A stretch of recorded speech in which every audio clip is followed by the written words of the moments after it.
here despite this rain here tonight. I am a British Palestinian who's been fighting for Palestinians' human rights. Israel has illegally occupied Palestine for decades and has continued their system of ethnic cleansing and trying to wipe out the Palestinian population from their homes, the indigenous population of Palestine. And Donald Trump has done nothing but to accelerate the oppression of Palestinians. Donald Trump attempted to call Jerusalem the capital of Israel.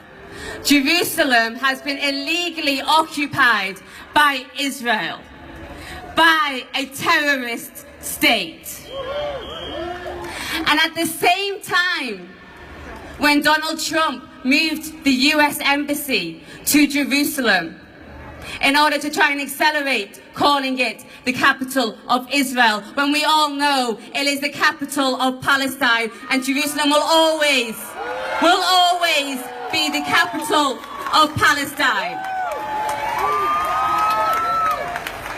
And at the same time, when he moved the US Embassy to Jerusalem, Palestinians in Gaza who've been living under a blockade, under a brutal siege for over a decade.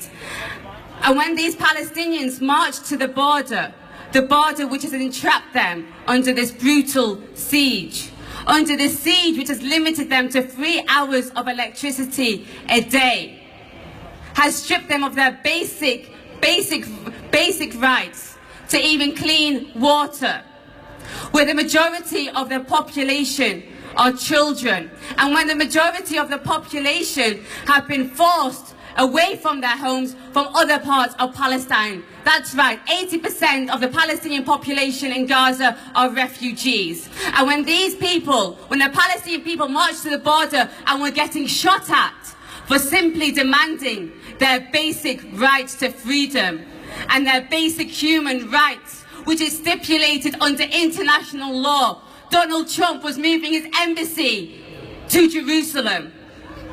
Donald Trump was undermining Palestinians' human rights and at the same time empowering an apartheid state. At the same time, when Palestinians who were unarmed civilian protesters like me and you were being shot in the back, when medics, Palestinian medics who were trying to save these protesters, were being shot, like Rizan al-Najjar, who was shot with her hands up in the air with her white lab coat on as a medic, and that is a crime. That is a crime. When Yasser Matoja, from the press, a journalist, was shot by Israel, he was moving his embassy to Jerusalem, and that is a crime. And the people of Manchester will always stand with Palestine. And the people of Manchester will never welcome the likes of Donald Trump or Israel's apartheid regime. Free Palestine!